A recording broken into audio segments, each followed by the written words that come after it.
Flo, would you like to play those slides through again? Because I see there are a few more people still entering the room.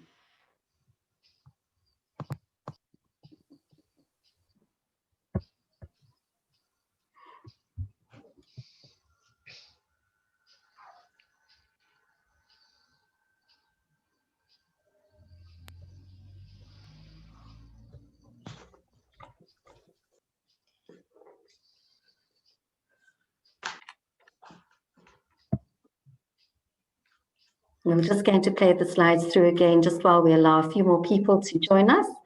And in about 3 minutes, we'll invite Francesca to do the welcome for us.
Thank you so much, Chloe. Good morning, everybody. How wonderful it is to welcome you all here today.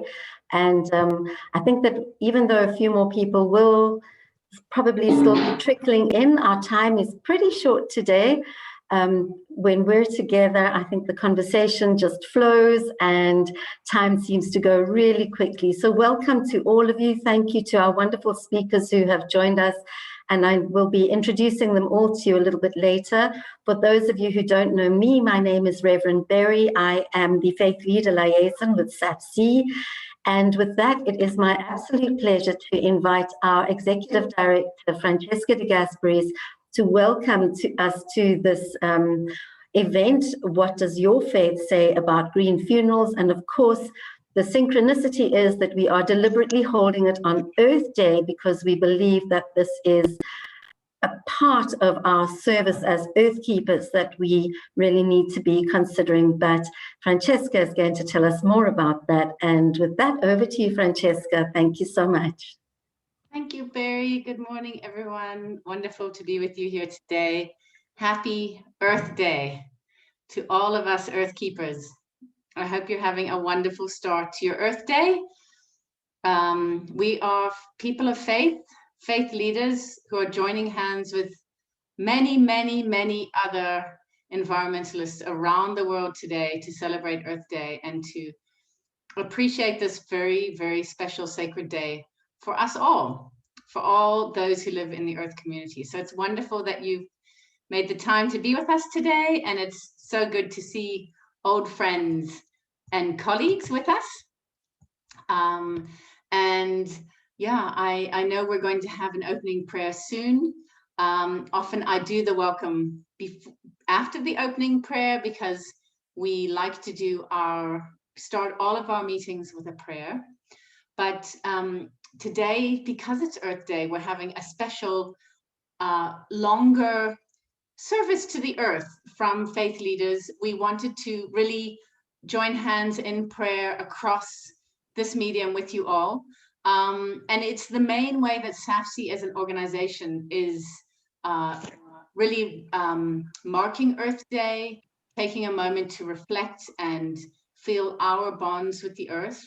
And it's so wonderful that the theme today of our work is green funerals.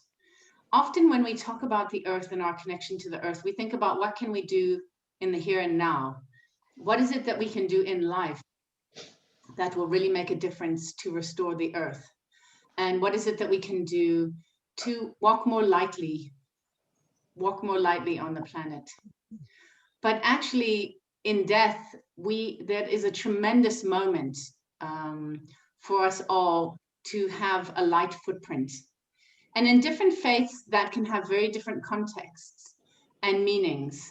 And often we have very clear prescriptions from our faiths about what it means, what we should do in our funerals when we say goodbye to our loved ones. But there is ways in different faiths to green your funeral, and that's what we're going to be looking at today. We're very excited about this. It's something that SAFSI has looked at in the past. We actually have a pamphlet on green funerals. But because we're also online these days, and we're doing these wonderful interfaith dialogues, which Barry has brought to SAFSI. When Barry was mainly working with CTII, the Cape Town Interfaith Initiative, Barry hosted a lot of interfaith dialogues. And since this last year or so, Barry has been doing them with us at SAFSI, and we really enjoy it because it allows us not just to think about our campaign activities, what do we do, but hear from other faiths. So what do you do to make your funeral green, and what can you do? So I just want to say happy Earth Day again to you all. I'm really looking forward to the conversations, and I'm looking forward to hearing from you all about your wisdom and your experiences with green funerals. Have a wonderful, blessed day, everyone. And I think we're moving on to the prayers now. But I just wanted to say, I hope you do something very special wherever you are locally to mark Earth Day. Many, many Earth Keepers, many faith leaders and faith communities in the SAFSI network are sending us amazing pictures of tree planting, of activities, of gardening. And I hope you're going to make time for your community to do those things today too, because it's just a wonderful way to celebrate Earth Day. Thanks, everyone. Thanks, Barry.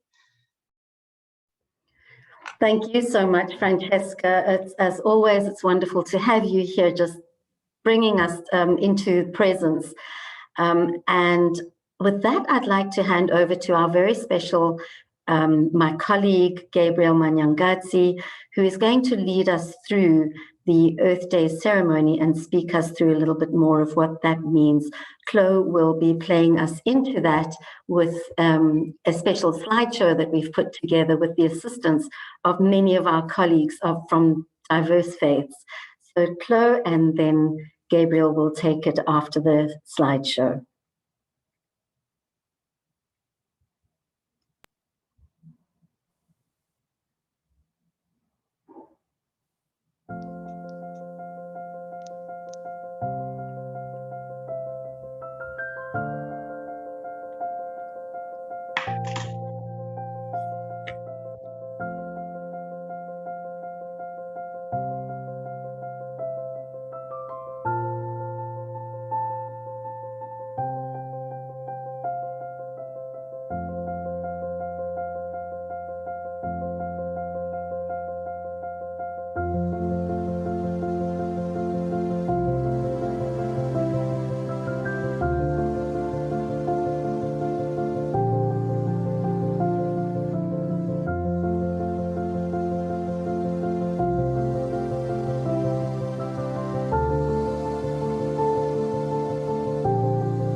Thank you, Chloe. Let's move on to Gabriel. Thank you so much for sharing that. Thank you very much, Rev. Berry, for giving me this opportunity to present the Earth Day prayers. Just a brief of the Earth Day. The Earth Day theme for this year is Restore Our Earth. And this speaks to all of us, and maybe to the generations past, and possibly to the generations to come, that the earth had a certain form that we were supposed to keep and uphold. It has changed over time, and things are not going as they are supposed to be. We have pollution all over, and we have changes that are not favorable to our existence. And therefore, the call for all of us is that we will need to play our part to restore our earth. The Earth Day's history goes as that it started to be celebrated or observed in 1970, triggered by Rachel Carson's New York Times bestseller called The Silent Spring, which was published in 1962. The Americans, about 20 million of them in the year 1970, began to celebrate the Earth Day. And the United Nations General Assembly, under resolution A-Res 63-78, actually adopted the Earth Day and named it the International Mother Earth Day in 2009. And we are all observing and celebrating this day so that we will play our part as Earth keepers to actually ensure that our Earth is as it should be, free from pollution and free from all the things that would disturb our core inhabitants on this earth, all other living things that are found on earth, and all the things that we depend on for our life. And this, we would want to actually then observe this day in prayer as we seek the deeper intervention of the Almighty in the work that we do, so that we are given strength to move forward. We would want to offer our prayers from our different faiths so that together we can actually offer our prayers, even also silently, as we have the lead people helping us in the prayers. To give us the first prayer, I'll ask Ezele to actually give us the first prayer. She is from the Buddhist faith. Over to you, Ezele. Good morning, everyone, and thank you so much.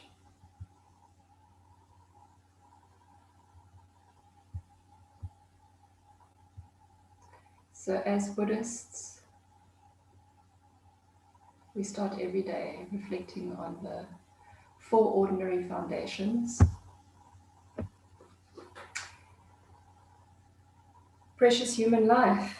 So the first meditation topic concerns this precious human life, endowed with every freedom and asset. It is difficult to get and can be easily destroyed. So now is the time to make it meaningful. Death and impermanence. Secondly, the universe and everything that lives therein is impermanent, particularly the lives of beings and human beings, which are like water bubbles.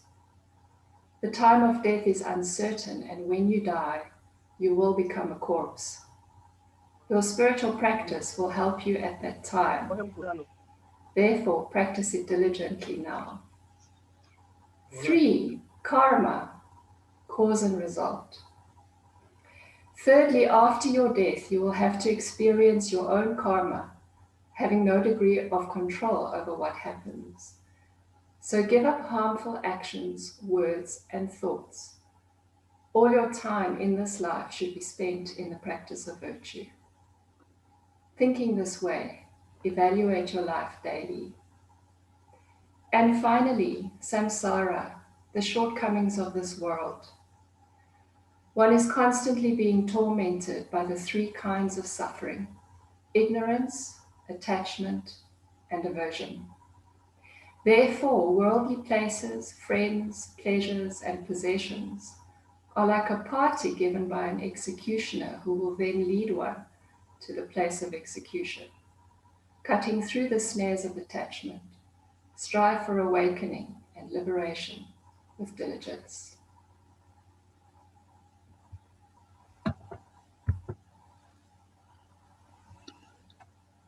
Thank you very much, Ezele. We will move forward and we will ask Ndende to actually give us the second prayer in 1 hour, in 1 minute, 30 seconds. Over to you, Dr. Ndende. Thank you so much, Program Director. When we are talking about prayer, we believe that you are talking to the Creator. So it's something that comes from the heart.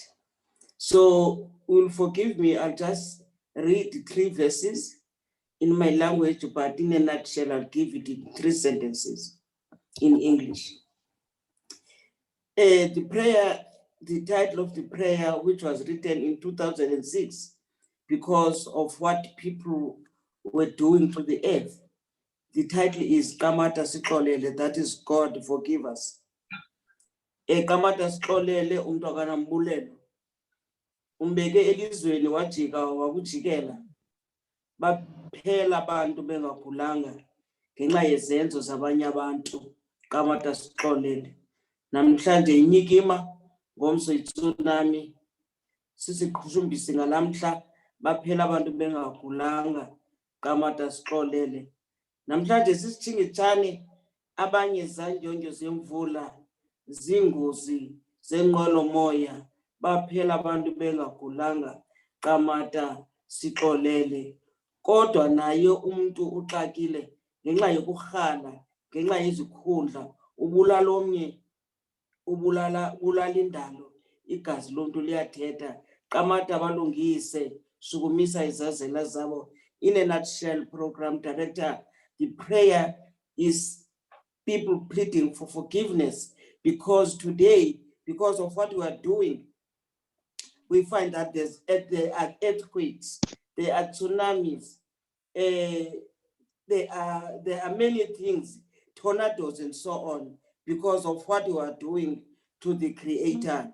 Is because of what we as human beings are doing. So we are pleading to God to forgive us, because we are doing this because of greed. We are doing this because of positions. So we don't care no more about what God created. We ask for forgiveness. Thank you.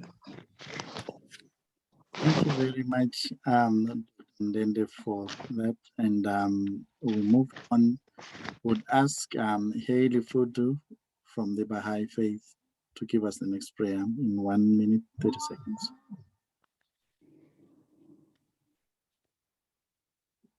Thank you, friends.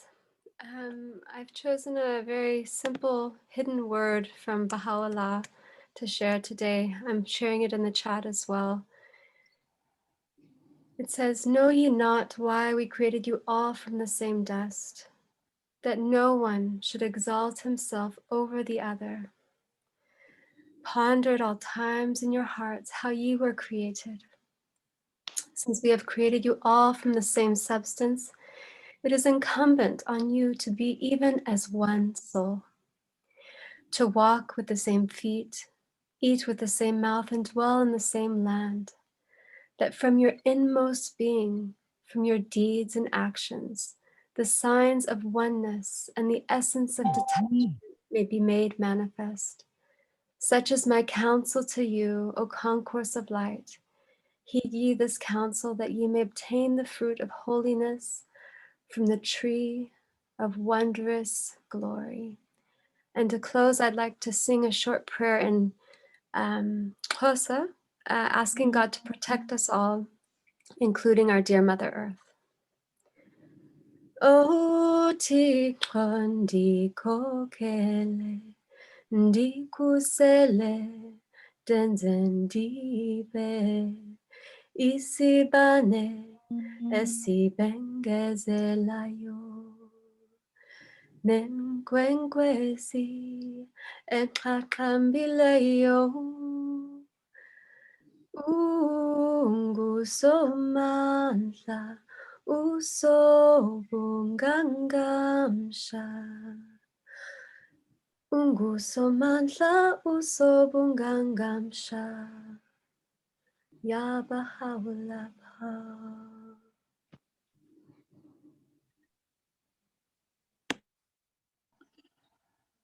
Thank you very much, Hayley. Thank you. We would want to move on, and I'll call upon Sheikh Kiran from the Muslim to actually come forward and do the fourth prayer in 1 minute, 30 seconds. Over to you, Sheikh.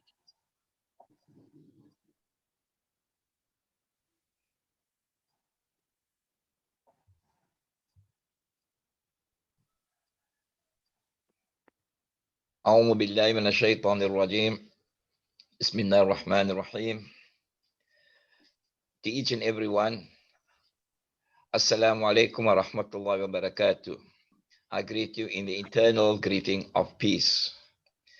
I will say my short prayer just based on a verse of the Quran. And the verse goes like this in Arabic. وَتَعَاوَنُوا عَلَى الْبِرِّ وَالتَّقْوَى وَلَا تَعَاوَنُوا عَلَى الْإِثْمِ وَالْعُدْوَانِ. And let your cooperation, humanity, be towards goodness and faith, taqwa, in the existence of a supreme creator. وَلَا تَعَاوَنُوا عَلَى الْإِثْمِ وَالْعُدْوَانِ. And do not let your cooperation be towards transgression and enmity. And that verse, in the context of what we as human beings, the human species, are celebrating today, Earth Day, is that first and foremost, that the human species, it is one universal family. And the Almighty Creator, Allah subhanahu wa ta'ala, has put us on this earth so that we may coexist in cooperation of peace and harmony, in goodness, and that our diversity of cultures, of traditions, of faith is and forms a most beautiful tapestry of humanity that mirrors the cosmic tapestry of the universe. And with our creator-given intellect as a human species that we have been ordained with, may we use it to recognize that tapestry in terms of our coexistence, to make this environment, the earth that we are part of and do not own, a beautiful home. And let this home be for us in terms of non-permanence, as the beautiful Arabic idiom says to us, ad-dunya mazra'atul akhirah, to use this earth as a plantation for a glorious year after. I think my time was almost up.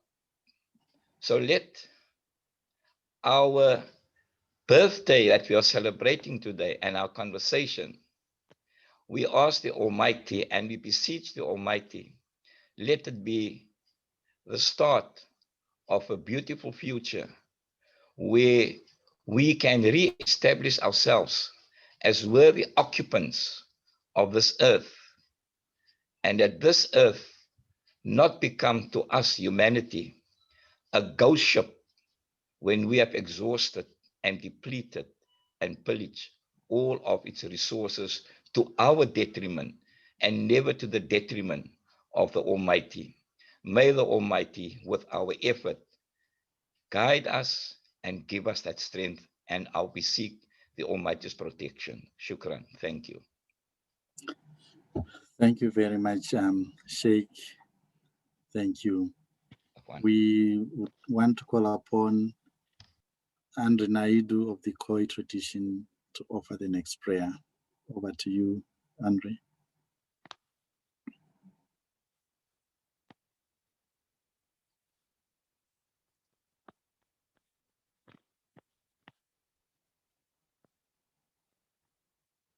You may unmute, Andre. May you please unmute? Okay, thank you.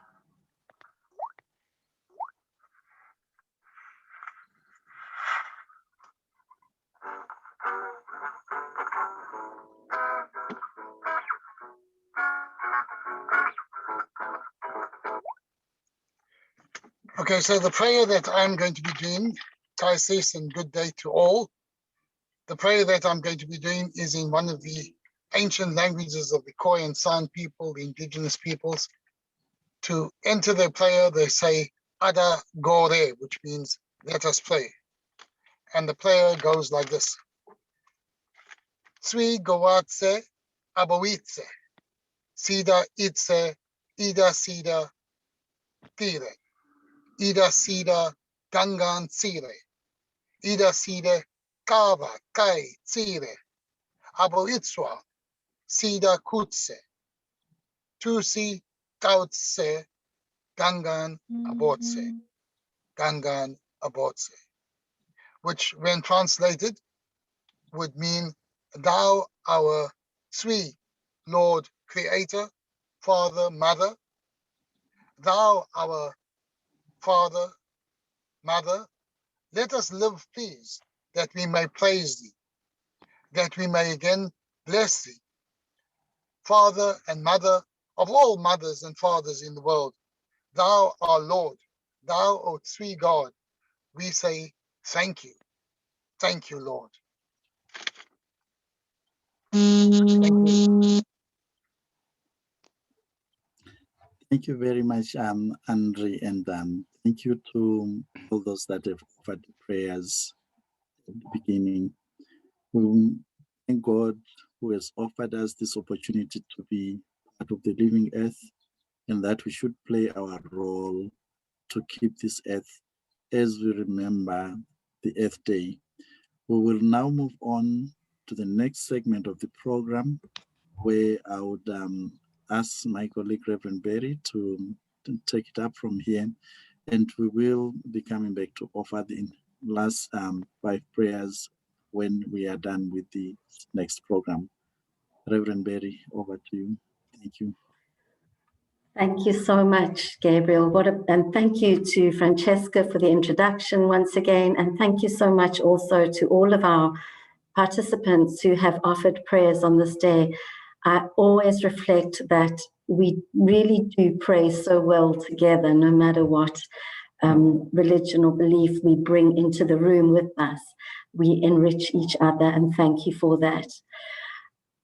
And now we move on to the next segment, which I'm going to ask Isel Tennyson to set a context for us in terms of green funerals and what does your faith say about green funerals. And the person who sets the context for our interfaith dialogues or our regional interfaith dialogues is often a secular person and sometimes a person who represents a faith.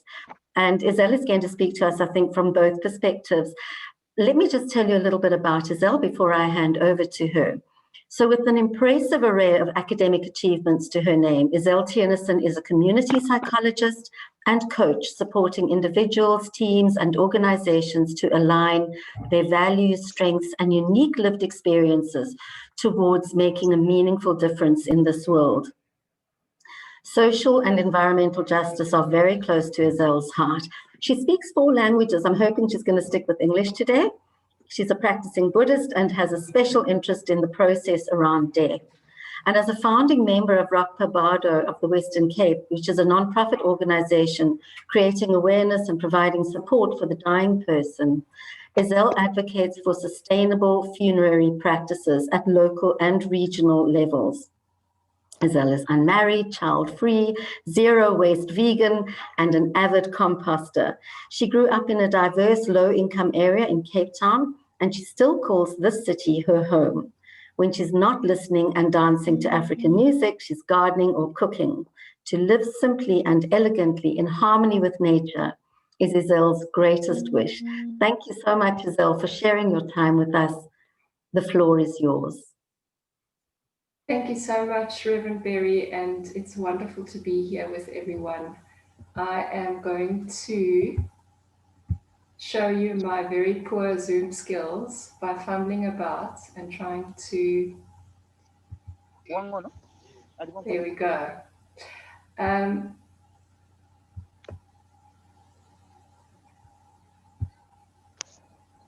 we go. So I just want to say that it's really, truly a very great honor for me, a white South African Buddhist Afrikaans poppy, from a Tibetan lineage, a real dear mekaar mishmash of things, to be here and to kickstart our conversation. We as Buddhists are always very mindful of our environment, and we have taken so much wisdom and richness from the other religions and non-religions around us, particularly the African traditional religions, and also the Jewish and the Muslim communities within Cape Town. We've learned an enormous amount. So even though we really ask this question that Jane Goodall is asking on this slide that you can see here, we are the most clever species ever to have lived. How is it we can destroy the only planet we have? We also recognize that there are political forces at play, that there are forces of colonialism and white supremacy at play. And we also recognize that there's an enormous amount of wisdom within other traditions. So that is a picture of my 2 great teachers, His Holiness the Jawa Karmapa on the left, and the day that he was recognized as the 17th incarnation of the living Buddha by my teacher, who is Akma Rinpoche, who's no longer with us. Unfortunately, he was murdered in 2013 in China. But he really has guided me and guided us in the work that we do, both of them, in fact. And when people ask us, what is the Buddhist take on funerals? Well, there isn't one take, because it depends. It depends on where we are. It depends on what's happening where we are. And I will speak a little bit more about that just now. And that is why I echo what Reverend Berry has said around, sometimes it's a secular person that would open the floor, because our position has really been that it's not just for us, but it's for all of us, what we're interested in and what we're pursuing in terms of green funerals. So the Buddhist take on green funerals is really like it is the take on everything in life and in death, and that is to be kind. And if we can't be kind, then at least to do no harm. And that's led us to, particularly looking at funerals, it's led us to a very simple, but actually also a very complicated question. The key question for us has been, for the last 17 years or so here in Cape Town, how do we decarbonize one of the 50 most greenhouse gas producing industries in the world, the funerary industry? And as I've already alluded to, this is a question we've asked on behalf of everyone, regardless of faith or non-faith. Our Abbot Lama Yeshe Rinpoche asked that our activism be at the public sector level and that it be inclusive, so that it's not only by Buddhists for Buddhists. It's kind of been ironic that the stance that we've taken and that we've stuck with has also, some may say, hampered our activism. We've heard from the regional government more than once that we would have had more impetus if we had pushed for green funeral options, if we'd come under the banner of Buddhism and come from a religious point of view, because constitutionally we would have had more leverage than coming from a climate justice inclusive perspective, which is where we want to drive change for everyone. However, our mandate from our elders have been very clear and very consistent from the beginning to drive and demand change for the benefit of all, as green funerals is not a Buddhist issue. It affects every being living and dying on this planet. So what have we done? Well, we have been learning.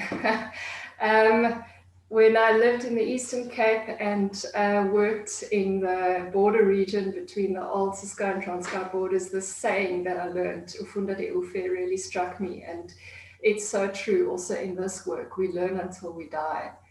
And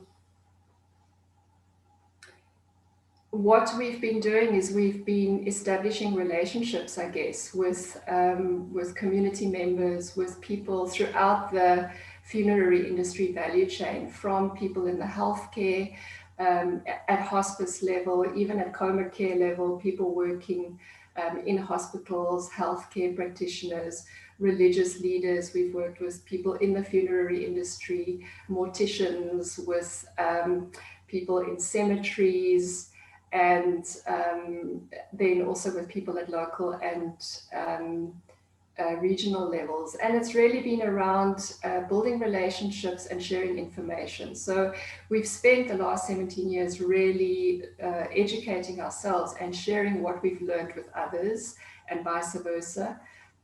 So what we do at Rock Barbado is we offer a number of services, but for the public especially, we'll do death cafes, and we'll have an annual educational day where we will invite everybody from our local community to come and participate in that.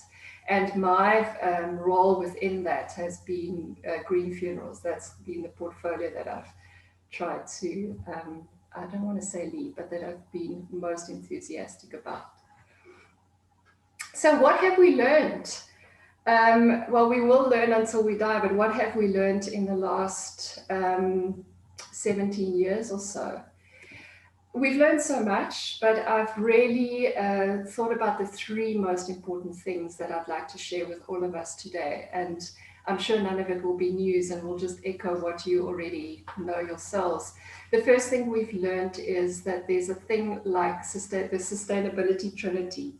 So what that means is that any operational definition of sustainability has to include what the 2005 World Summit on Social Development identified as the interdependent three pillars of sustainability. And that is environmental protection, social sustainability, and economic sustainability.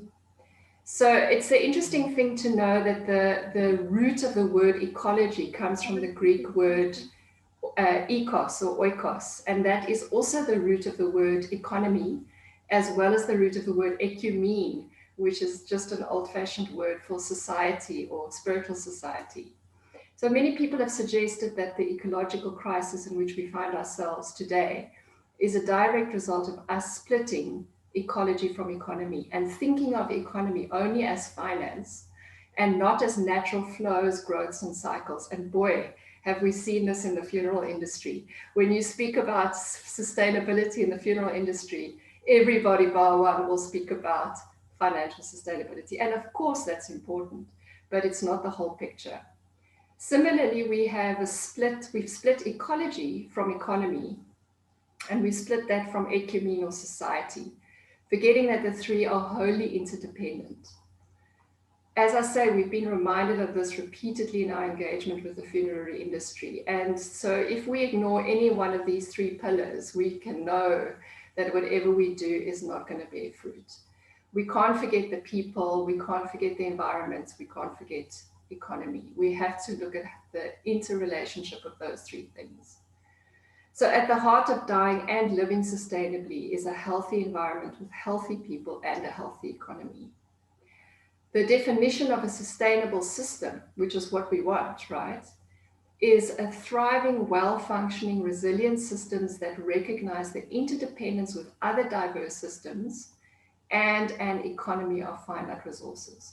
And that's exactly what we are, right? We want to recognize ourselves, whether we're Buddhists or non-faith people or wherever we sit. We are a resilient, thriving system, and we have to recognize our interdependence with other diverse systems and recognize that all of us share the same finite economy of resources.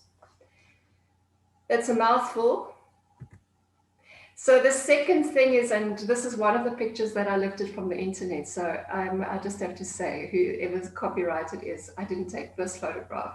That context is everything. It's so interesting. So a sky burial that works in the Himalaya in Tibet hundreds of years ago doesn't work in current day India, for example. We know that there are documentaries on National Geographic about the rapid decrease to almost extinction levels of certain vulture populations because of the aspirin in the remains that they've been feeding on. And so what havoc would a sky burial wreak on Table Mountain? We don't even know.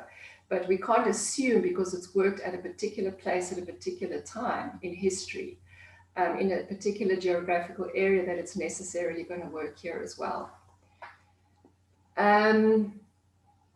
Same with sea burials. We often think of sea burials. Well, I used to think of a sea burial immediately as a great solution. And yet, if we look at the carbon footprint of a sea burial that's done the legal way in South Africa, it's really not a green option at all. So there are so many different things that one has to take into consideration to figure out what is going to be a decarbonized funeral option in a particular area. We are part of a delicate interdependent web of life, and no two carbon, energy, water, or other natural resource cycles are exactly alike. But now here's the interesting thing. One thing we can say for almost certain is that one of the biggest environmental crises that awaits us is the loss of the world's topsoil. Without which we don't have trees, without which we can't plant food, and which really will mean the end of our species and life on Earth as we know it. Did you know that 50% of the world's topsoil has already disappeared in a really very, very short space of time? So human composting, like livestock composting, you know how livestock farmers get rid of like excess animal remains. So if we just used that for humans, that could be a real solution to even the topsoil problem.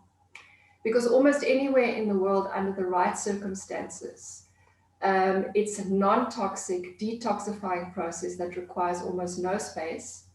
And here's the rub, it has valuable outputs. Unlike any other form of funeral, it gives you topsoil, and it gives you bioenergy. And by the way, those of us who think that bioenergy or biofuel from trees is sustainable, please go and look at all the information that's coming out of Greenpeace at the moment. The Gecko Project have been speaking about it for years and years and years. Biofuel that's produced from trees is not a sustainable option at all, but here you have potentially biofuel that could be generated through human composting. So there's a saying in permaculture, and I'd like you to listen carefully to this, because when I heard this the first time, it blew my mind and it gave me hope. So this is the message of hope. Pollution is an overabundance of an underutilized resource. Isn't that amazing? Pollution is an overabundance of an underutilized resource. And perhaps it's time we start looking at human remains as a potential resource in this age of climate crisis. So I don't know about you, but I went to the loo this morning And as I'm sitting here right now, I'm breathing out and I'm sloughing off dead skin cells, which means that we are dying and getting rid of our body every single day by the tons. If you think of 7 to 8 billion people every day, sloughing off millions of skin cells, breathing out bazillions of molecules and dead skin and bacteria and everything else that we breathe out. If you think about the wet waste that we produce every single day that goes into the water cycle, that goes into the earth, that goes into the air, we are dying right now. So where's the green funeral for that mini death that you and I are having every single day? This is another revolutionary idea that also can potentially give us so much hope. Often when we speak about green funerals, we think about the process that happens when we've died. We think about the artifacts that are used, the coffins or no coffins, the shrouds or no shrouds, etc. And yes, those things are important, but we forget that the biggest ingredient of any green funeral is what? It's the body. And there ain't no green funeral with a toxic body. So we can have the most beautiful green funeral process, but we have toxic remains that we put into that process and it is no longer carbon neutral. So this is something that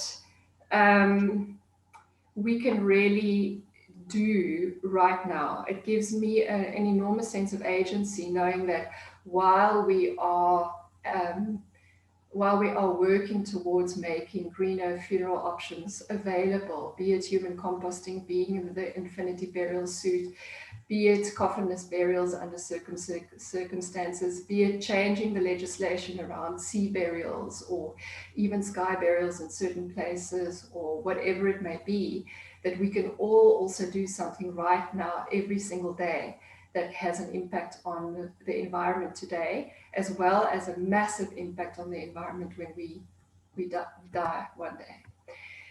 This is me at my happiest in Sarnath with a congregation of ordained Sangha. And what we're doing here in India is we are sorting rubbish dumps into recycling, into compost, and into waste. And that's just to say that we can all be doing those three things every single day.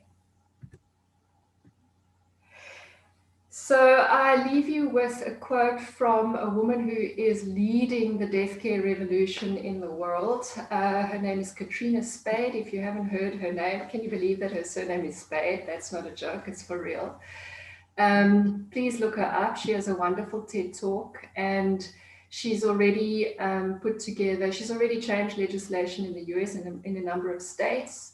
They already have human composting happening. They're looking at how detoxifying it is to compost human remains, even when people have had chemotherapy. So the remains are filled with chemicals, even if people have amalgam fillings.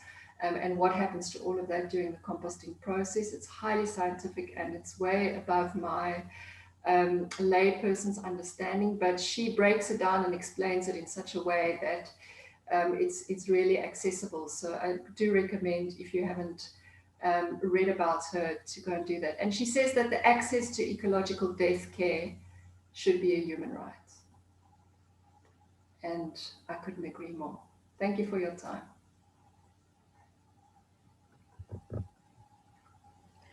Wow, Isel, thank you so much. I think that my biggest takeaway right there is that in order to have a green funeral, we have to have a green life first. My word, I never thought of that. Thank you so much for introducing us to this topic and showing us some of the considerations. We now move on to our panel, who are going to tell us about green funerals from the perspective of their faith. What we've asked them is, what does your faith say about green funerals?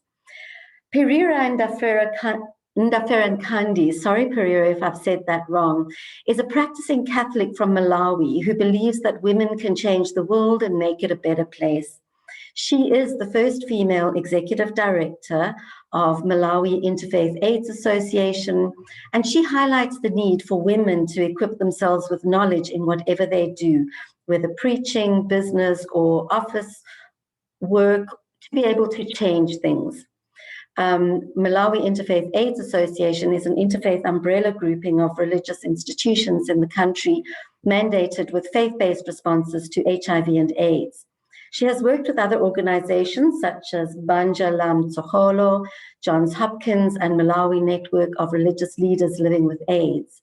Pereira is currently involved in research into doctrine and decision-making towards her PhD in business administration. She has a special interest in gender-based violence and is the founder of Motivational Hub and Hope Counseling and Recreation Center dedicated to the upliftment of women and girls. Welcome, Pereira, and thank you so much for joining us from Malawi. The floor is yours. Thank you very much. I'm very much interested in the topic, and I had some time to look at our society and our beliefs in terms of the green funerals. As you've read about me and my interest, I'm always interested in women, culture, and gender-based values and our faith. So I was trying to relate all this to the green funeral. I'm for the green funeral myself because at the end of the day, it values the life of a human being. If you look at the Bible in Psalms 8 says, "Who is man that you're so mindful of?" In Malawi, we do a lot of green funerals, I should say so, because we believe, first of all, that nature and human being are so much connected. And most of our tombstones, our areas where we lay the dead people, they are like forests. We believe in laying people that are dead in a forest kind of a place. And that's where we believe that there shall be peace. And as they're decomposing, we also, during the funeral, we also use fresh flowers because we believe that they will grow again. As they're growing, we believe that the person is, resting in a very quiet place and there's fresh air always. And you find that in some places, they always choose that they will bury their people just next to their homes. And where they are buried, they make sure that they plant trees and there's fresh air. Some people, they always even rest there. They believe that they are connected to the dead. So, first of all, I would say it's the connection itself. Secondly, it's the environment that we feel there's fresh air, and we believe in honoring the dead. And whenever we bury the people where there's a forest kind of a place, we believe that they're resting well. And most of the times, miraculously or ironically, when the rain starts, it rains a lot where there's there's kind of the forest where we lay the dead. So we believe that there's a connection of giving and receiving. When the dead are dead, they'll give out, they decompose, and a lot of things that are going to be growing in that area. The forest will bring back the fresh air and the honor even to the people that are dead. Actually, we wonder where we find a cemetery. There are no trees. Yes, we cannot do anything else, but we believe in burying the people where there are trees and there is a forest kind of. And secondly, as the previous presenters already alluded to, there's a lot that is involved when there's a funeral. You talk of cutting down trees. You talk of food. We talk of a lot of things, even the coffin itself, which involves a lot of money that is going to the dead. And mostly women are already poor in Malawi. And most of the deaths in Malawi, especially in COVID times, they're happening to the men, 75%. And already the poverty levels are going higher to the women. And if we add funerals that are not green, we are making the women even poorer because most of the expenses go to the people that are already dead. So if we follow the green funeral kind of process, we are reducing the poverty levels to the people that are remaining, and mostly they are women. So I totally agree that we should follow the green funeral kind of process, because we are also preserving the life of the living in terms of the poverty and economical issues. And also we believe that if we have green funerals, we believe that there is not going to be too much chemicals involved. And we believe in having good air as we live for our healthy living. And the fresh flowers, they do not involve any chemicals as we are following the kind of funerals that we go for. So at the end of the day, yes, we are respecting the dead, and we're also giving good life and the environment for the people that are living. And the economic empowerment is gonna work well if we preserve our environment. And more especially to the women, that when they are poor, we believe that they will be involved in gender-based violence issues and increasing the rate of women having HIV in Malawi. And we are not going to fight the gender imbalances if we follow the chemicalized kind of funeral. So we are for the green funerals. I took reference to the Bible. We talk of the valley of the dry bones. If you go to the Ezekiel 37, the valley of the dry bones has nothing, has no chemicals. It was just the soil itself, where the prophet was prophesying that the bone to the bone should live together and have life. If we talk about the sacrifice that Abraham made, if you read the Bible, you find out that Abraham was going to a place where there were trees, where he was going to the place where there was a forest to make their sacrifices, meaning that there is a connection between the trees and the sacrifices even we make to our God.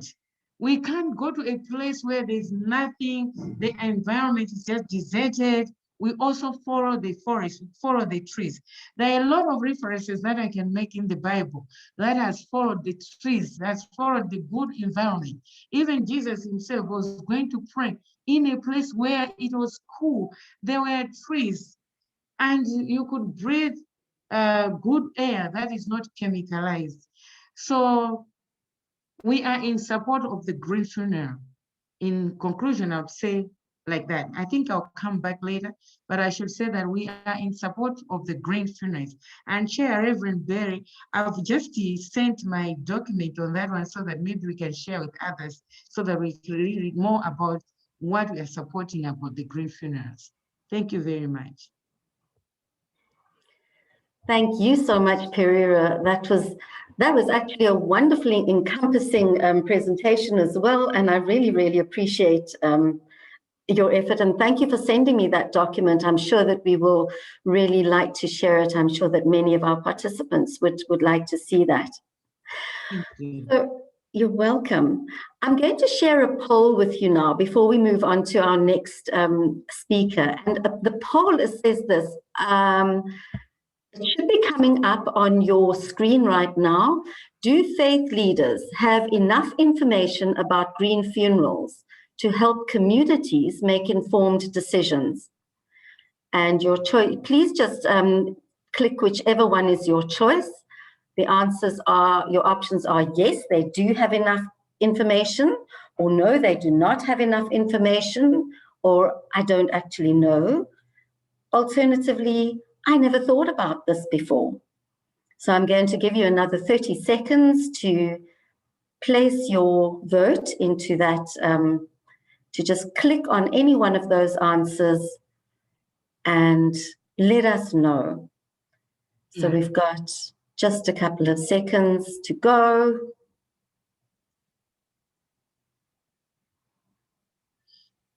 Right. Okay. Super. So just to let you know that 83% of you feel that faith leaders do not have enough information about green funerals to help communities make informed decisions. 4% of you, that's only one person, said, I don't know. And 3 people said, I never thought about this before. So all of this is telling me that this is an important conversation, and I'm so glad that we're having it. Thank you so much to all of you who are here. So moving on now to our next panelist, Sheikh Ismail Quran. Sheikh Quran is the current Imam of the Al-Azhar Masjid. He was appointed as the assistant Imam of the Masjid in 1995, and he was a student of the late Sheikh Shakir. Sheikh Quran is a graduate of the University of Cape Town and studied at the Al-Azhar College and also in Riyadh, Saudi Arabia. On the demise of Sheikh Muhammad Shakir, Sheikh Quran became the Imam of the Masjid and has now been serving as Imam of the Masjid for more than 17 years. He is a lifelong resident of District 6 and serves on the District 6 Reconciliation Day Committee. I must admit, I have every respect and love for Sheikh Quran as a colleague. And he also works obviously on many other committees, and he is a staunch supporter also of interfaith endeavors in Cape Town, as well as other social justice causes. Sheikh Quran, the floor is yours. I'm really looking forward to your sharing with us. Thank you so much. Thank you, Betty. It's a bit more than 17 years now. I'm getting a bit old now, which I am at the Al-Azhar Masjid now.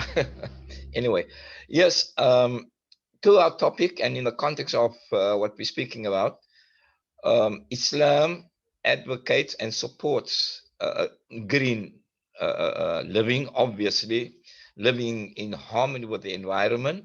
And of course, that translates or it just extrapolates into support of green funerals in not harming the environment.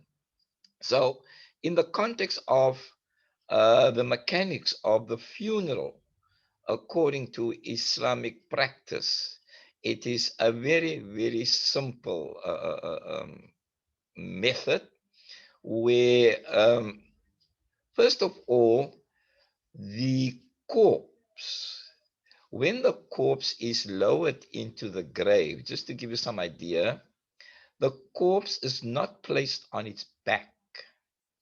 The corpse is placed on its side, so that the one shoulder,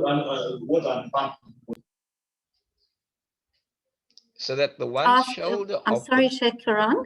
May I just ask that everybody please just mute themselves too, because background noise is very, very disruptive. So, Sheikh Quran, thank you. Please go ahead. I'm sorry. Okay, no problem. So the one shoulder of the corpse is on the ground, and the other shoulder of the corpse is against the side of the grave, which means that there is some airflow or an opening between the corpse and the side of the grave. And that air or oxygen allows for quicker decomposition of the corpse. Because as we know, the quicker the decomposition, the quicker biological decomposition can occur for the body to become part of the very earth itself. And of course, that corpse within the grave is then covered with wood planks along the side, and then of course the soil is then put into the ground for the grave to be completed, etc. And of course, the grave then is left to, how can I say, it's just to become part of the earth again. So it's a very, very simple procedure. And well, that's all I can say really about the burial, you know. So it is in support of sustaining the earth, because as we know, we come from the earth and we will go back to the earth, you know. There's a verse in the Quran also, minna khalaqnakum wa fiha nu'idukum wa minna nukhrijukum taratan ukhra. From the earth we come in terms of our material body, and back to the earth it will go, because the earth does not belong to us. We belong to the earth as part of the Almighty's creations. And I think that's all I can say really, Billy. But in support of green funerals, to sustain the earth for being a better place for humanity, etc., for everybody and all creations, we are in total support of it. Thank you. Quran, thank you so much. I find that fascinating, and I did not know that about the about the process of the burial process for the Muslim community. So thank you so much for educating and sharing with that. I think we've all learned something really important about that. I appreciate it. So it is time now for me to introduce you to our next panelist, who is Dr. Nokuzola Mdendi. I'm really thrilled to also welcome Dr. Nokuzola Mdendi. She represents the African traditional religion. She is an African liberation theologian and also a womanist theologian. Nokuzola is a former religion lecturer at UCT and UNISA and is the president of Ikamagu Spirituality, a national organization based on our national heritage. She holds a PhD in religious studies from the University of Cape Town and is an adjunct professor at the Department of Sociology and Anthropology at the Nelson Mandela University.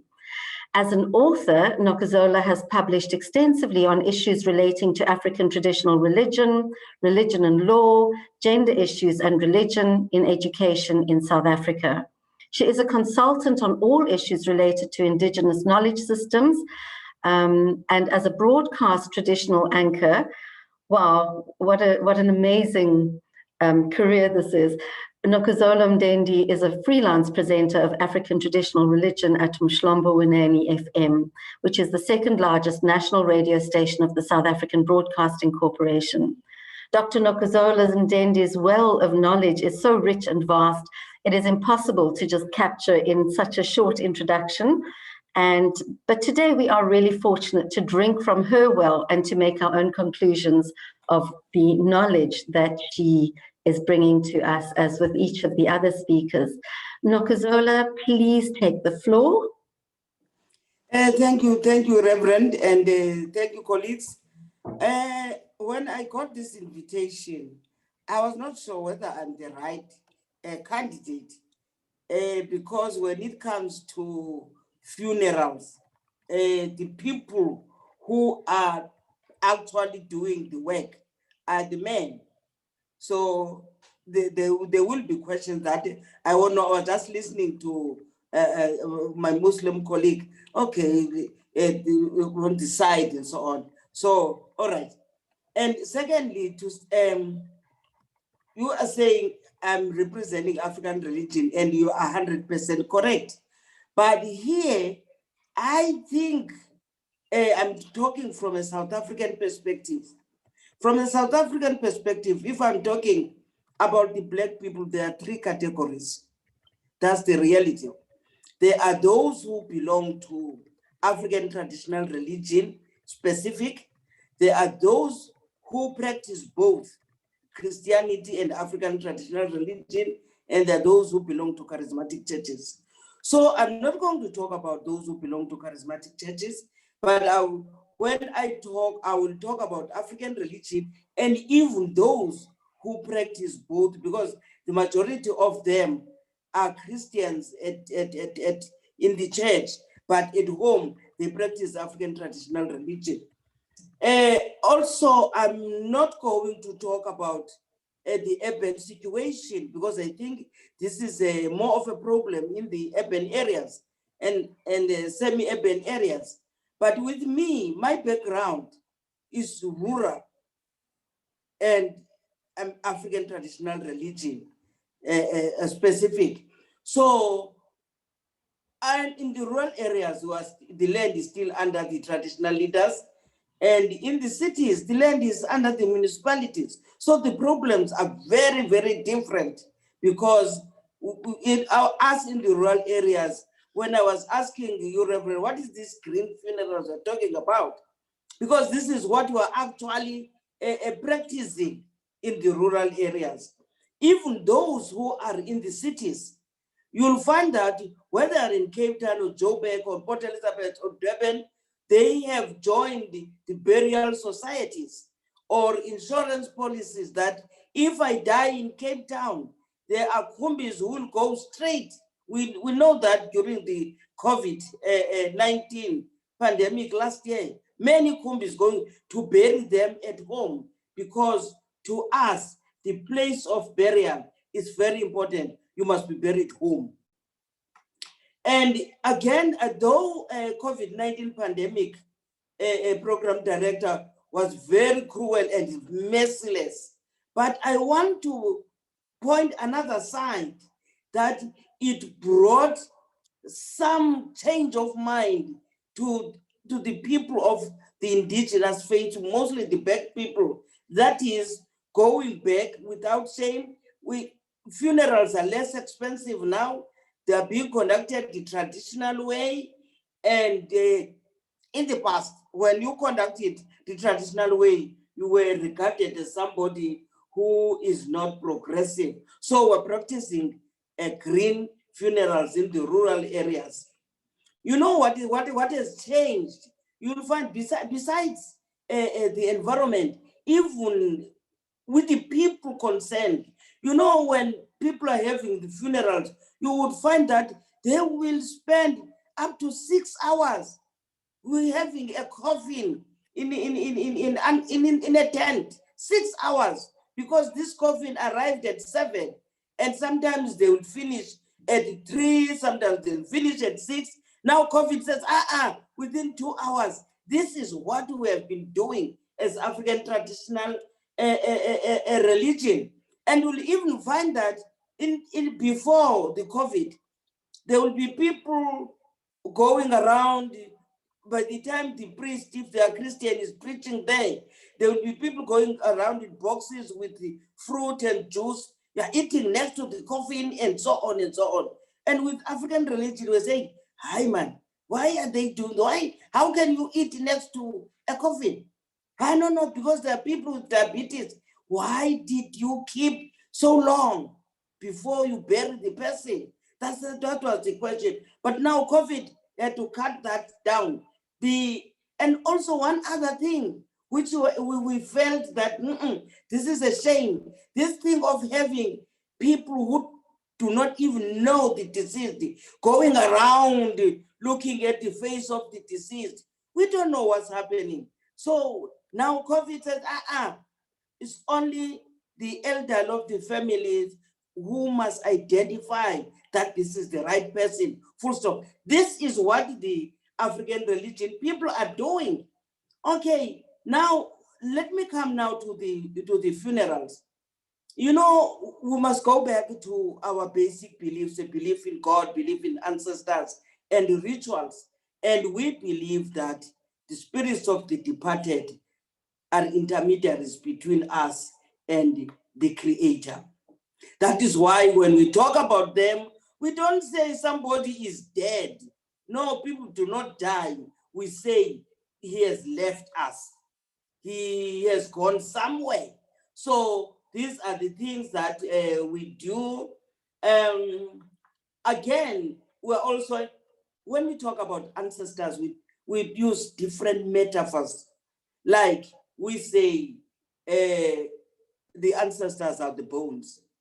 That means we want those bones in that grave. And we're saying the bones that are sleeping peacefully, the white bones, and so on and so on. So that reference to the ancestors, that means we give respect to the bones. And we also believe that those bones that are there, they can be, the person could be deceased, but there are some sensory organs spiritually that are working. The person can hear, can see, can touch, can feel, can occupy space, can speak. That is why we believe that ancestors do speak to us. Therefore, the grave is very, very, very important. Okay, I want to come to this. Now, let us come to the grave. A grave is regarded as a house. When we are taking a person to the grave, so we're taking this person to his or her own house. That is where he or she is sleeping. The grave is a sacred place. It's a place of spirituality. It's a place that should be taken care of. It's a place Though it looks like silent, but it's full of life. Those inside are not dead, but asleep. That is why in ATR, we don't promote cremation, because we believe that we must see the bones. And even when we invoke, we say you are invoking the bones. We are not going to say now we are invoking the ashes. So that is how we interpret it. So this is, and again, we believe that after the funeral, there must be cleansing in that homestead. So for us, you cannot take the ash again to the homestead. That means you are still taking that corpse, but now not in the form of flesh and bones, but it's in the form of ashes. So it's still the same thing. And again, even the way we bury people, it depends on how the person died. Because if the person died of natural causes, the person is buried at home. In fact, a grave is, I would say, if you are in the city, is a title deed, because that house will never be occupied by anybody outside the family. It's somebody from the family. So, so that is the importance of the graves. The question of coffins came to us. We never had coffins. That is why the first Xhosa person to be buried in a coffin, it was in 1821. It was in Tsikana when he converted into Christianity. And he said, now, okay, this is hidden life, then I'm going there.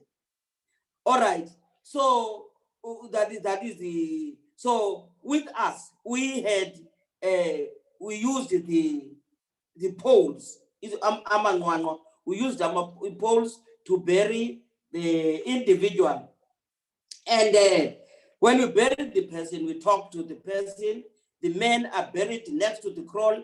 The women, it's the family who decides where to bury the people. And the person is buried not in a coffin, and the person is buried with no wreaths. We don't want wreaths, anything. The person sometimes is buried with the implements that he or she loved more, like my best blanket and so on and so on, but not with the other tools. So lastly, I know there was a saying, I know in the cities there is people are saying that because there's lack of land, when a person should be buried over the others. And there was an elderly man from Willowville in the Eastern Cape. He said, we don't promote that.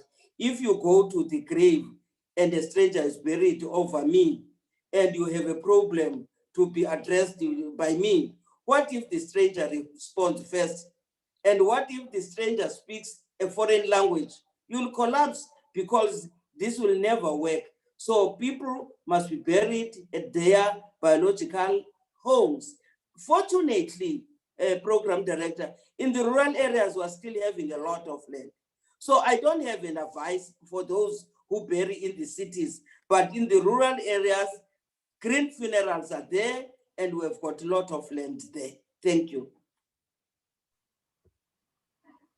Nakazola, thank you so much. What an interesting discussion this is.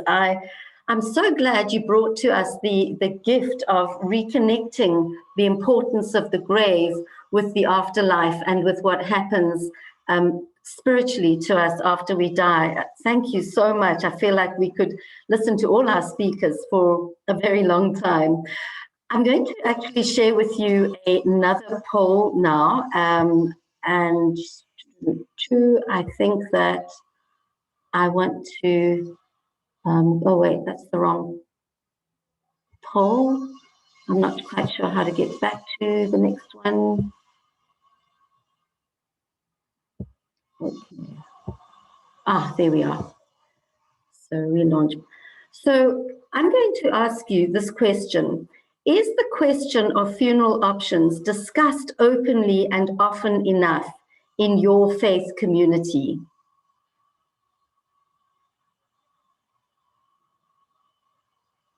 I'm just going to give you a few more seconds to consider your answers. The potential answers are yes, or no, or I don't know, or it's an uncomfortable topic.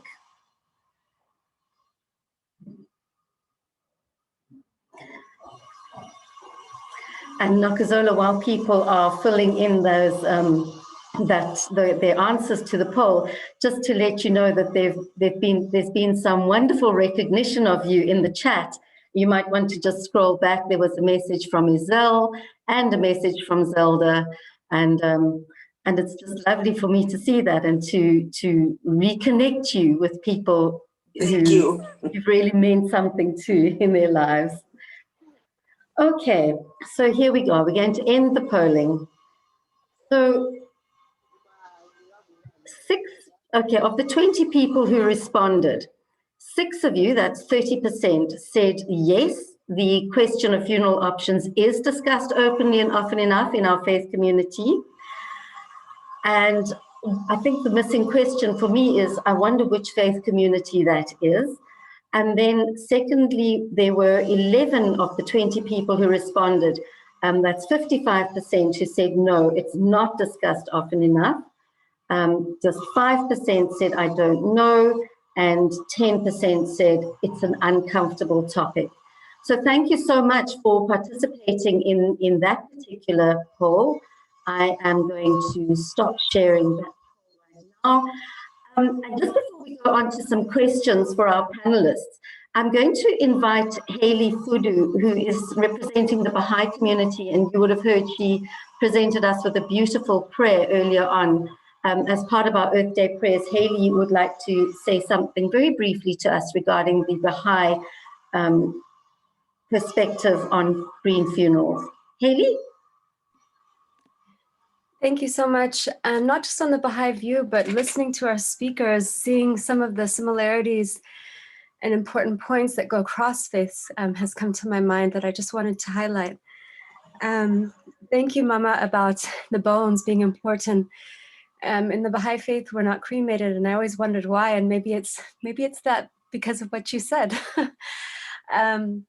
So I just wanted to very briefly share that in the Baha'i faith, as well as in Islam, and I believe other faiths as well, but I know specifically those two, the bodies are washed and prepared in wrapped cotton, muslin, or silk, which are both natural materials, and then returned to the earth. And I've had the blessing of preparing bodies for burial, and I've also had the blessing of assisting with the birth of about 75 babies. And the feeling that you get when a baby comes into this world and it's washed and it's wrapped and it's handed to its mother is very, very sacred.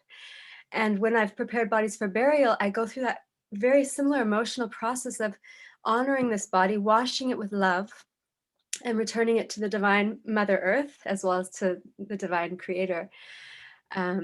And so I just wanted to share that that's a very spiritual and beautiful process of return and full process of cycle.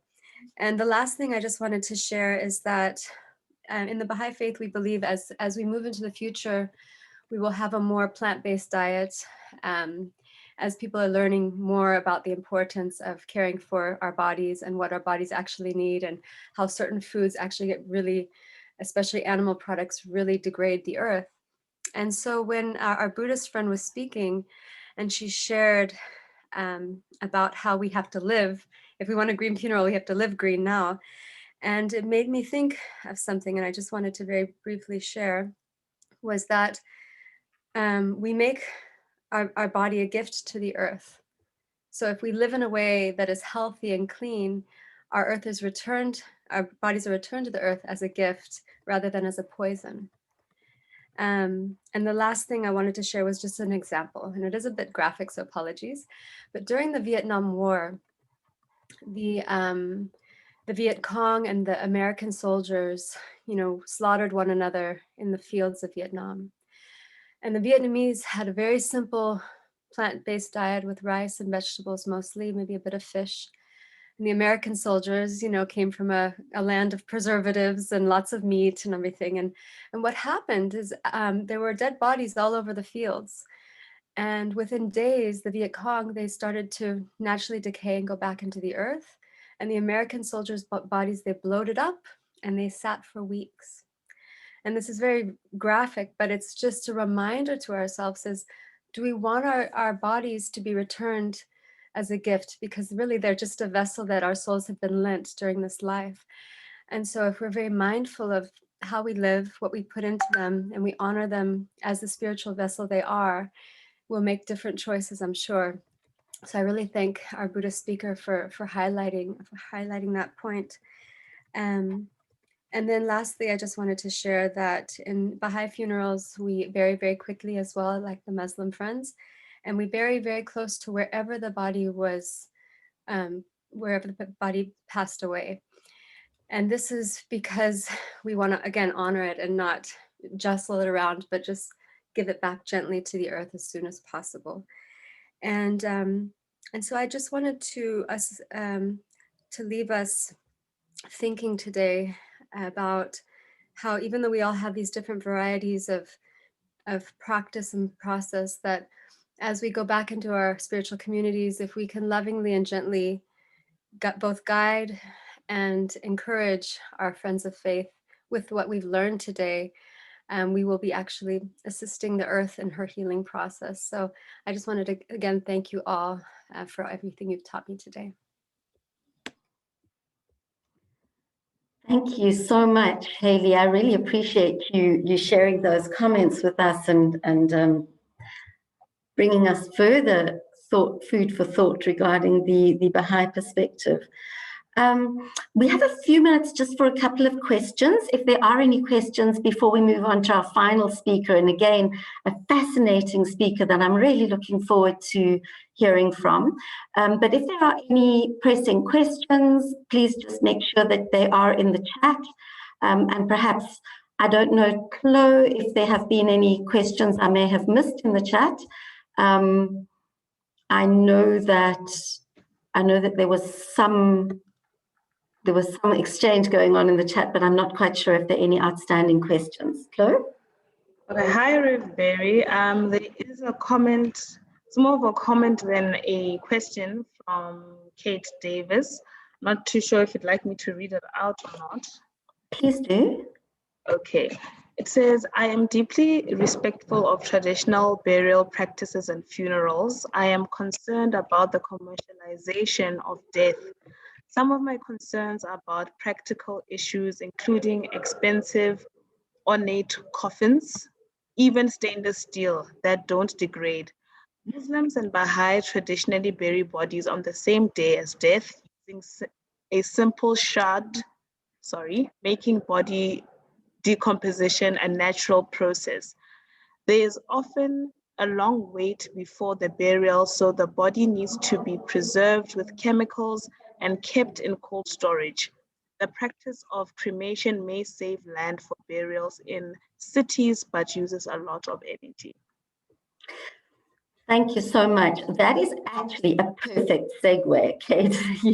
You're doing this again. You're pulling the ideas out of our program that you haven't seen, and you're creating a perfect segue for me. So I'm actually, let's save any further questions for a little bit later, because I'm going to introduce you now to our final speaker, who I've asked to just bring us some practical thoughts and considerations, and to just tell us what is really happening in the world that she occupies, which is the world of cemeteries. Susan Bryce is the head of cemetery management in the city of Cape Town, and I'm delighted to welcome you, Susan, and invite you to share with us your comments, your experience, and your learnings and insights. Thank you so much, and welcome to everybody. I'm a little down with a bit of flu today, so excuse the croaky voice. And I'm hoping you can just hear my thoughts as we speak about the consciousness of green burials and the need to move in that direction. I, from the city of Cape Town, being the head of cemetery management, am faced with quite a few challenges regarding the essential need to move in this direction. You know, we are obviously at the services of our communities, and what communities require in terms of their religious and or cultural requirements is what we are required to deliver. So I'd like to just share with you a few thoughts, and apologies for not having an actual presentation to share with you online, but I do have one which I can share afterwards. I've just had to put the few things together rather rapidly, being not so well for the last couple of days. But from the City of Cape Town, we manage 40 cemeteries in the city, most of which are dormant because they've been fully utilized, and there are rarely any graves left in them that can be reused by family members. And as you probably know, the current bylaw of the city does not permit recycling of graves for alternative people to be using them. If it becomes dormant, the cemetery closes literally until such time as a family member comes forward requiring to reuse their family grave for a reopened grave and burial. So I think just to summarize my thoughts is we have a grave concern, and excuse the pun, but we do, as many other metros and cities in South Africa, have a severe shortage of space for burial. The remaining undeveloped land in the city and in and around the city is unfortunately in very high demand for the living, and that is to accommodate those new houses and new accommodation and schools and everything that goes with it as community services. Then those sites that are ready and available for other developments, we also have to examine in terms of their suitability, the ground, the actual earth, the closeness to the water table, below the earth. And so very often the suitable or what seem to be undeveloped land is unfortunately in conflict with housing development needs, or alternatively environmentally unsuitable for burial. So thereafter, then we consider the religious and cultural traditions that are in conflict with green funerals. Once we have a developed cemetery and we have the space available, we try and encourage the need to consider more conservative burial space, taking up less space within that space, the use of more densification techniques of burial, but all of which is sometimes quite often in direct conflict with what is required in terms of the religion or the culture of the deceased's family. So that's where we find ourselves as a city. With the COVID-19 impact of this past year, we have, like one or two of the speakers, recognized that this has come with quite a few surprises, that people are now starting to realize that weekday burials can be acceptable, that less people at funerals can also work for them, that less extravagance on the transportation of bodies away to alternative cemeteries could also be acceptable in practice. And naturally, the turnaround time of the actual burial or cremation has also been severely shortened by the health directives, suggesting as little as 5 days or 3 days initially. They suggested we should be burying or cremating the deceased of a COVID fatality. And so all that having been said, we found ourselves in the peaks to instead of doing about 1,200 burials per month, we were doing 2,400 burials per month in the second wave of the COVID-19 peak. We were also as a Cape Town municipality, accustomed to at least 40% of our communities requiring to bury, we were saying that, sorry, not 40%, I was saying of the total number of deceased people, 40% of those were typically being requested for cremation. And we were doing approximately 400 cremations at our one crematorium that is owned by the city, the Maitland Crematorium. And that, in normal circumstances, was approximately 400 cremations, because bearing in mind that there are 2 other crematoria that also take cremations in Paarl and in Durbanville. So we don't represent the entire cremation facility. We don't offer capacity to all of those that are wanting cremation in Cape Town. But having said that we were normally doing 400 per month, we actually at one peak in one particular month of January, we did 850 cremations per month for the month of January. So again, it doubled in the COVID period. The figures are quite scary because, in fact, if we look at India now, we might be hitting a 3rd wave, and we're not yet certain of how much more burials and cremations we may need to accommodate. But having said all of that, we typically, just to give you a sort of synopsis of how much space we take up for burial per se, we are currently demanding approximately 7 hectares of space per year in Cape Town for burial. And 7 hectares is roughly 7 rugby fields of space. So whilst we don't have the luxury of a lot of rural surrounding areas that can absorb the demand for burial, we are in need of additional space and continuing to expand our existing cemeteries and also densify. So the last 2 slides are just in a synopsis. I'd like to just say what we then have challenges with, and religious communities may well be able to provide some of the answers or just encourage a direction within the communities they serve. The memorialization of graves is still very popular.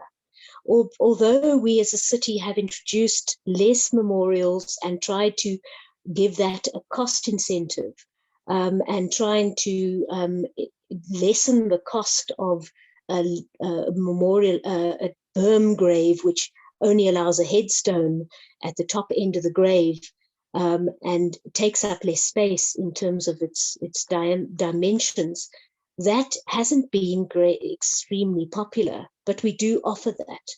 In fact, we've offered landscaped graves where no memorials were allowed at all, and that also wasn't at all popular. I think the relationship with the ancestors, recognizing the importance of visiting the grave and the essential need to find the location of that burial, is a very prominent influence in that reasoning as to why people feel it's important to have memorials on their graves. The introduction of burials, the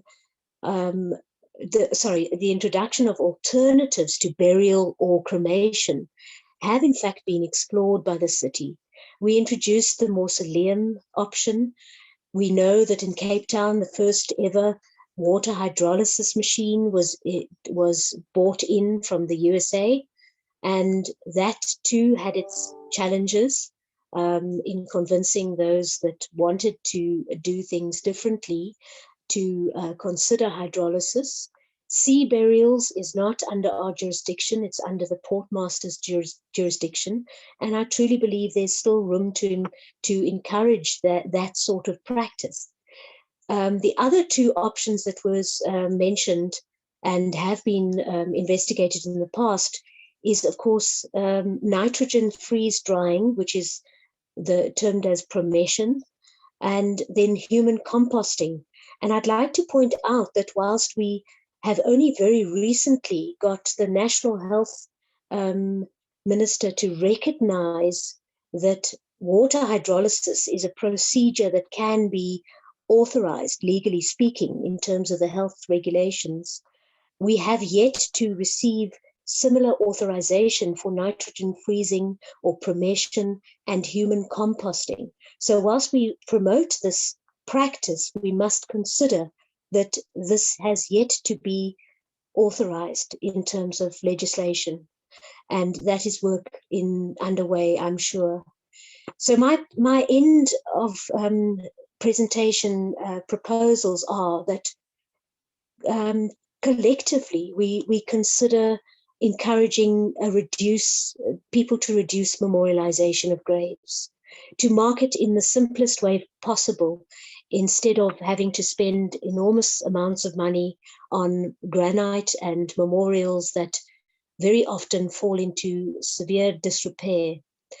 That we encourage, where possible, double depth of burial so that the family itself can reuse and continue to use that space as a private grave is possibly able to be reused even immediately. If I bury my father today and my mother passes on in 2 or 3 weeks' time, without desecrating or disturbing my father's coffin, if the grave is deep enough, I can bury my mother on top.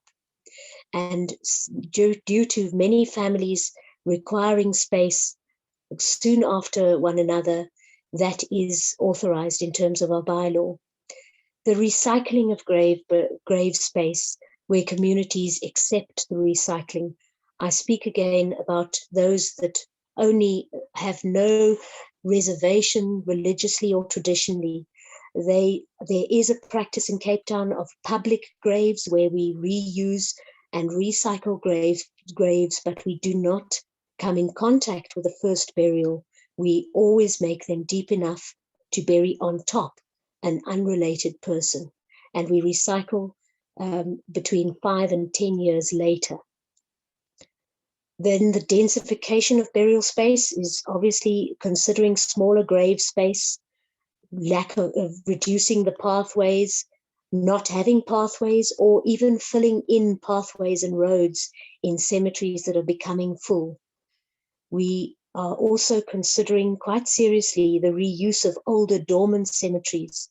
One particular private dormant cemetery in Cape Town, near the Stegman Road Mosque, has recently got the green light to be reused by its owners.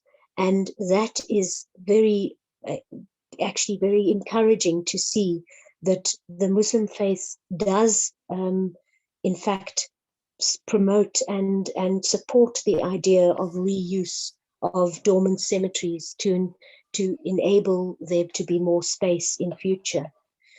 The encouraging of cremations, religious acceptance of that practice is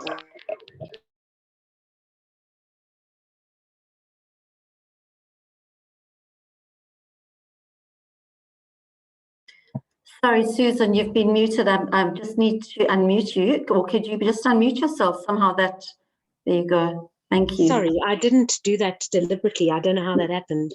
I think that was a mistake on our part. We Okay. muted somebody whose microphone. I don't know where I left off, but I think my last 2 points is that the city is obviously considering the promotion of cremation where possible, where communities and religious requirements allow that practice. And we would greatly encourage religious leadership and churches to find ways of reusing their, in fact, many a church, and in the Christian faith, there are many church graveyards that have yet to be reopened. Many of them have been said to be full, and there could be the potential of space there still if one allowed the religious leadership to encourage that. We offer innovative alternatives to cremation remains in parks and planting trees in memory of deceased people. And that is something that is also being encouraged throughout the city. So we welcome creating partnerships with religious leaders and cultural leaders to find ways to influence choices in future. And so I'm absolutely happy to engage anyone and find ways to discuss matters in each particular religious grouping to find ways to find a better solution in the long term. So that's all from me today. Thank you for giving me this opportunity. Susan, thank you so much. That was as fascinating as I thought it was going to be, and wow, really appreciate it. You've got a lot on your plate right there. There was a question while you were talking. There was a question in the chat who somebody said, "I'd like to know what is the recommended burial process." But that was just before you started telling us what your points were regarding reducing memorialization, encouraging doubling up of family graves and recycling, and also the densification. And then you also mentioned that you do promote cremation wherever possible, if it is. So I feel that question has been answered. But I have a question, if I may, just quickly for you, Susan, and that is, are there any multi-faith or interfaith cemeteries? Or are they specific to religious groups? Could you tell us? Yes, sure. In fact, all our cemeteries within the city are multi-faith cemeteries.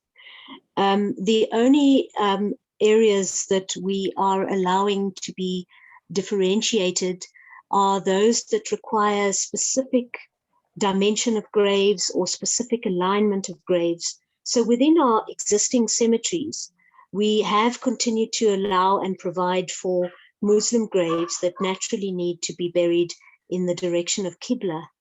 And likewise, we have in the past, in the history of our older cemeteries, we've had Methodist allotments, Catholic allotments, various types of allotments for religious groupings. But over time, and when we introduced our new bylaw, we believed that practice should be no longer considered, because in certain allotments there was plenty of space, but in others there was lacking of space.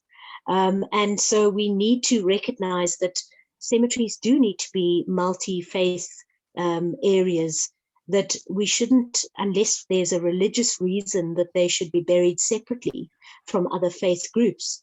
As a city, we should provide for space, and regardless of what religious grouping they belong to.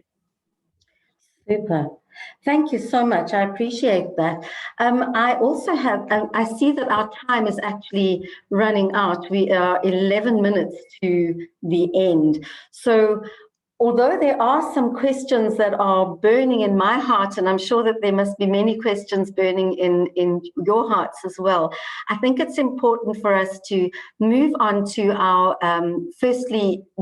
our final piece of prayers for our earth. We're just going to literally bookend our discussion around green funerals with our Earth Day prayer ceremony. So with that, I'm going to hand over to Gabriel and ask Gabriel to come back with some more prayers for the earth, because there are many more religions and faiths that are represented here today. Gabriel.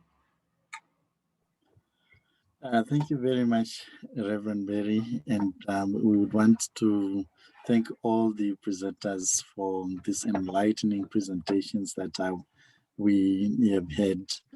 And in line with that, as we also celebrate the Earth Day, and also having at the back of our minds some of the concerns that surround the environment, we go back and offer prayers for ourselves and for the human race, for the earth, that we are all strengthened to do our part in maintaining the earth. And in view of the time, I would request that the people that are going to be offering the next prayers should also be mindful of our time. So I would want to call upon Pirira to offer the next prayer. Over to you, Pirira.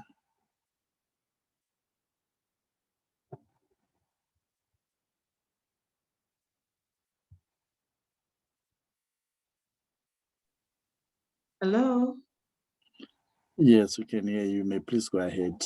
Sorry, I was lost. My network was tripling. Can you come again? Yes, saying, may you please go ahead and offer the prayer for the earth as we come to the close now. Okay, let us pray. Father, in the name of Jesus, we want to thank you and to bless your name for bringing us together with and us to be protected. We pray that, Lord, each one of us, you give us wisdom to contribute more to our countries and within our faiths. We ask you, Jehovah, to be with us as we're parting from one another. Father, we pray that you shall give us life so that next time we shall meet again. To the glory of your name we pray, amen. Amen. Thank you very much, Pirira. We would also invite Marilyn to offer the next prayer on the Hindu faith. Over to you, Marilyn. I'm sorry, Gabriel. I believe that Marilyn is not in the room. She was unable to join us this morning.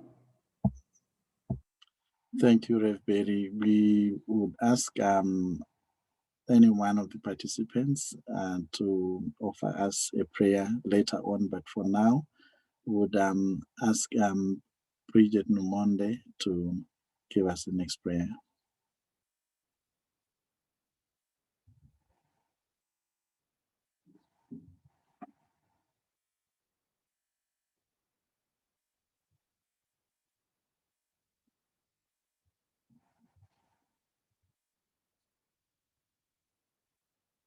Bridget, may you please go ahead?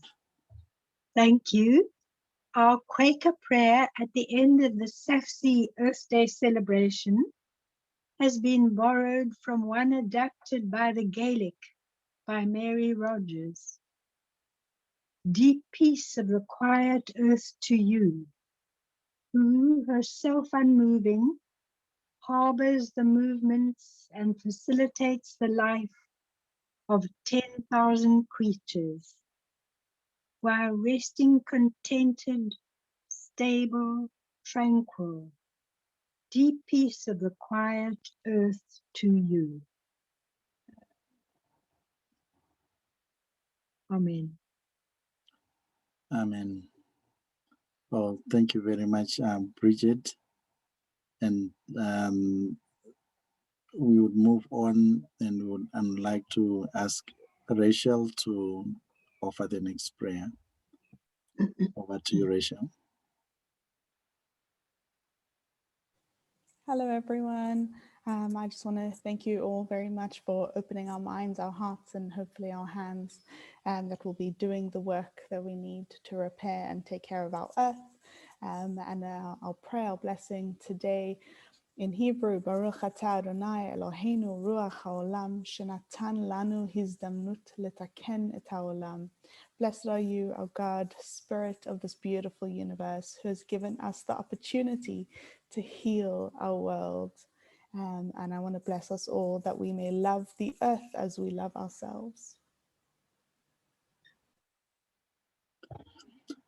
Thank you very much, Rachel. And we move along. We would like to ask a representative of the Brahma Kumaris to offer the next prayer.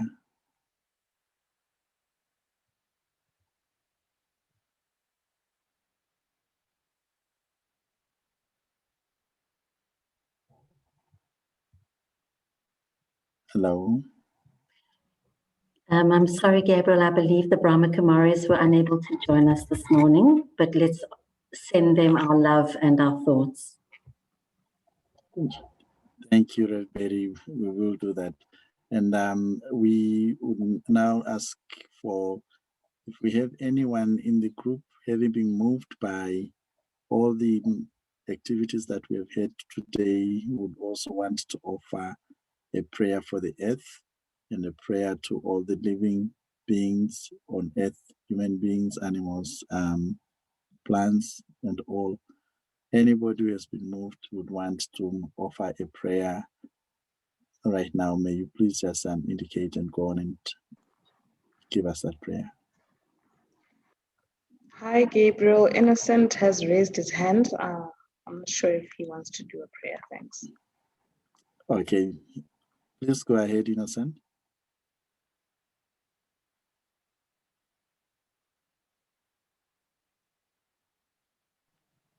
Hello. Yes, please go ahead. Yeah. I hope anyone is hearing me. Yes, we are. Okay. Let's close our eyes and pray. Dear Heavenly Father, thank you for this wonderful day that you gave us, and thank you for this wonderful earth that you also gave us, and you also gave us a secondary responsibility to take care of this beautiful earth. We thank you just because you entrusted us with this good work of caring the environment, the earth, the Mother Earth itself.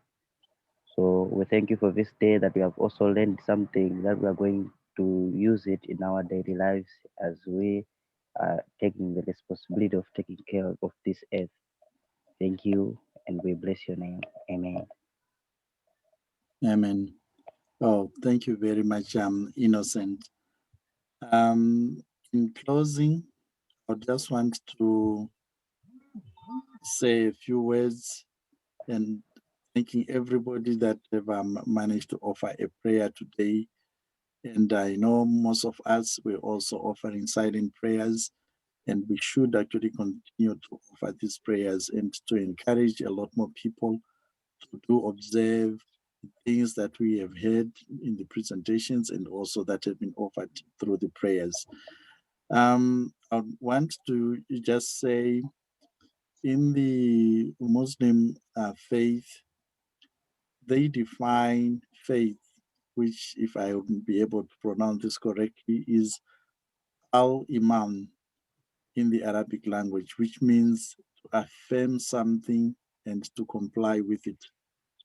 As people of faith, it is my great request to say to all of us that we have heard about the prayers that have been offered, and we collectively commit to these prayers. And therefore, as has been the definition of faith in the Muslim religion, would also want to say to every one of us that we would need to affirm what we have heard and also to comply with it, so that we work towards our green environment. We work towards the observation that we are not the only living things on earth as humans, but we also live amongst other beings that are also alive, who would also want their space and also want to live accordingly. So as we continue to celebrate the Earth Day, let us always remember this. I want to thank you all. I would want to thank also my colleagues who have actually helped in many ways to make this day what it is today, from our executive directors and also some board members who are here present, and to the colleagues who were handling all the technicals. Specifically, I would want to mention Flo and Tamsin, who have actually been working very hard behind the scenes to make this day a success. I would want to hand back to Reverend Berry to give a closing remarks and close this program. Over to you, Reverend Berry. Thank you so much, Gabriel. Thank you for bringing to us the idea of including Earth Day prayers in our ceremonies today. And thank you to everybody who has participated. It's 12 o'clock on the dot.